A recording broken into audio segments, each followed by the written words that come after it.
ಯಾವುದೇ ಧಾರ್ಮಿಕ ಕಾರ್ಯಕ್ರಮಕ್ಕೆ ವಿದೇಶದಿಂದ ಧರ್ಮಗುರುಗಳನ್ನು ಭಾರತಕ್ಕೆ ಕರೆದುಕೊಂಡು ಅವರಿಂದ ಯಾವುದೇ ಪ್ರವಚನಗಳನ್ನು ಅಥವಾ ಯಾವುದೇ ಈ ಧಾರ್ಮಿಕ ಕಾರ್ಯಕ್ರಮಕ್ಕೆ ಅವರಿಂದ ಭಾಷಣವನ್ನು ಮಾಡಿಸಬಾರದು ಅನ್ನೋದು ಅವರಿಗೆ ಪ್ರವಾಸಿ ವೀಸಾವನ್ನು ಕೊಡುವ ಸಮಯದಲ್ಲಿ ಭಾರತದ ವೀಸಾ ಕಾನೂನಿನ ಪ್ರಕಾರ ಅವರಿಗೆ ಇರುವಂಥ ಸೂಚನೆ.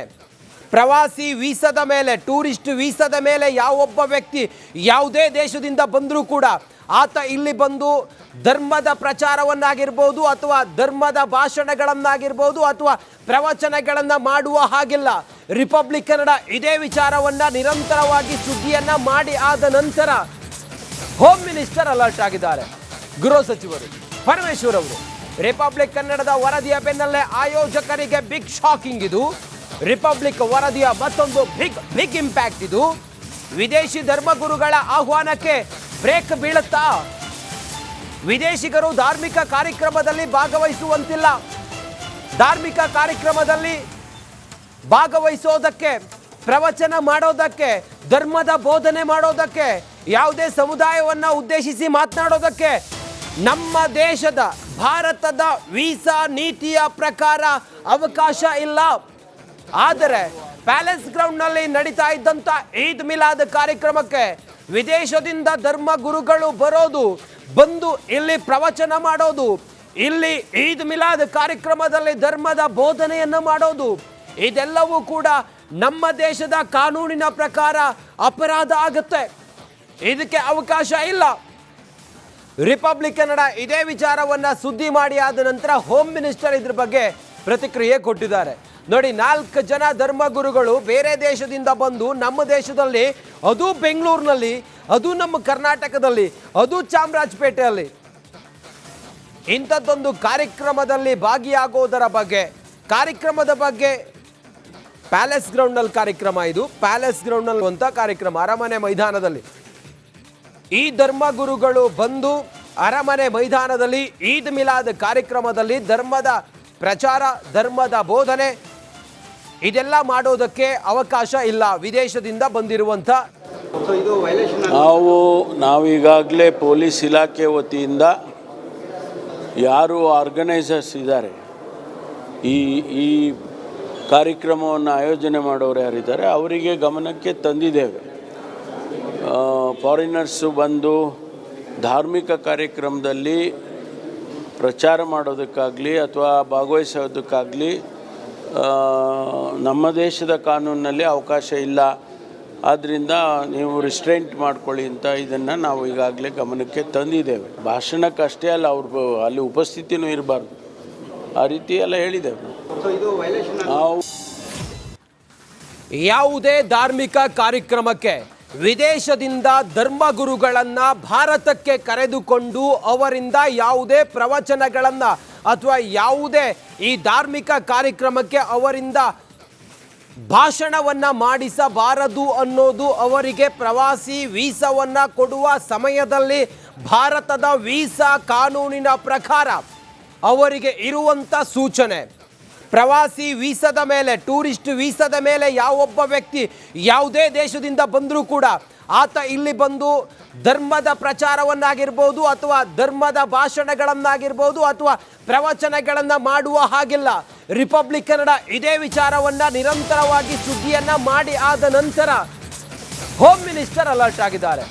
ಗೃಹ ಸಚಿವರು ಪರಮೇಶ್ವರ್ ಅವರು ರಿಪಬ್ಲಿಕ್ ಕನ್ನಡದ ವರದಿಯ ಬೆನ್ನಲ್ಲೇ ಆಯೋಜಕರಿಗೆ ಬಿಗ್ ಶಾಕಿಂಗ್. ಇದು ರಿಪಬ್ಲಿಕ್ ವರದಿಯ ಮತ್ತೊಂದು ಬಿಗ್ ಇಂಪ್ಯಾಕ್ಟ್. ಇದು ವಿದೇಶಿ ಧರ್ಮಗುರುಗಳ ಆಹ್ವಾನಕ್ಕೆ ಬ್ರೇಕ್ ಬೀಳುತ್ತಾ? ವಿದೇಶಿಗರು ಧಾರ್ಮಿಕ ಕಾರ್ಯಕ್ರಮದಲ್ಲಿ ಭಾಗವಹಿಸುವಂತಿಲ್ಲ.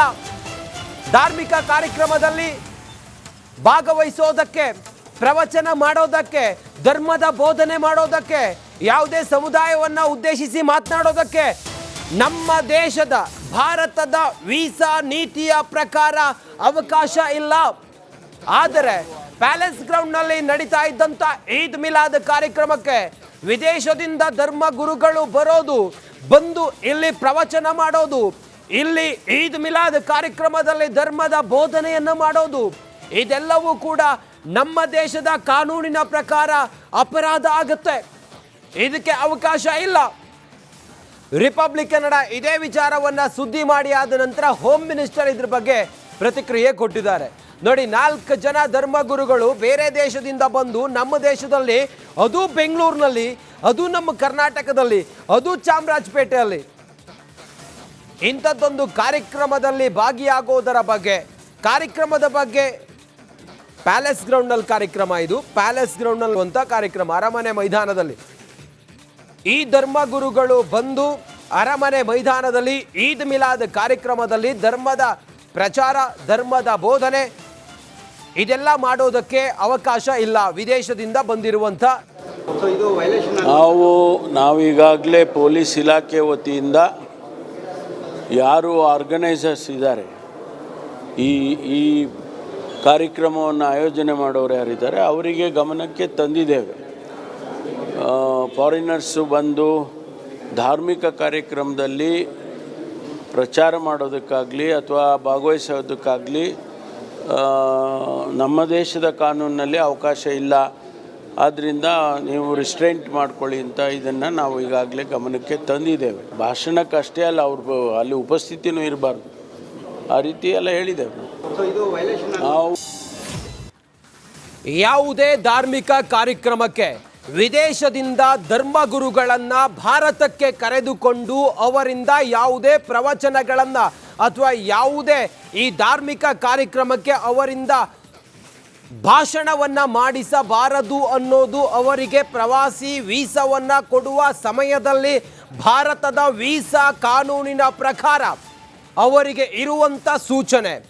ಪ್ರವಾಸಿ ವೀಸಾದ ಮೇಲೆ, ಟೂರಿಸ್ಟ್ ವೀಸಾದ ಮೇಲೆ ಯಾವೊಬ್ಬ ವ್ಯಕ್ತಿ ಯಾವುದೇ ದೇಶದಿಂದ ಬಂದರೂ ಕೂಡ ಆತ ಇಲ್ಲಿ ಬಂದು ಧರ್ಮದ ಪ್ರಚಾರವನ್ನಾಗಿರ್ಬೋದು ಅಥವಾ ಧರ್ಮದ ಭಾಷಣಗಳನ್ನಾಗಿರ್ಬೋದು ಅಥವಾ ಪ್ರವಚನಗಳನ್ನು ಮಾಡುವ ಹಾಗಿಲ್ಲ.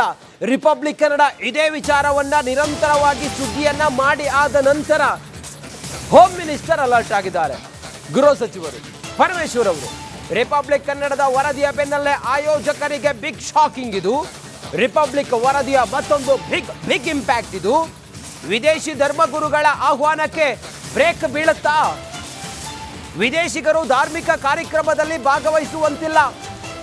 ಧಾರ್ಮಿಕ ಕಾರ್ಯಕ್ರಮದಲ್ಲಿ ಭಾಗವಹಿಸೋದಕ್ಕೆ, ಪ್ರವಚನ ಮಾಡೋದಕ್ಕೆ, ಧರ್ಮದ ಬೋಧನೆ ಮಾಡೋದಕ್ಕೆ, ಯಾವುದೇ ಸಮುದಾಯವನ್ನು ಉದ್ದೇಶಿಸಿ ಮಾತನಾಡೋದಕ್ಕೆ ನಮ್ಮ ದೇಶದ ಭಾರತದ ವೀಸಾ ನೀತಿಯ ಪ್ರಕಾರ ಅವಕಾಶ ಇಲ್ಲ.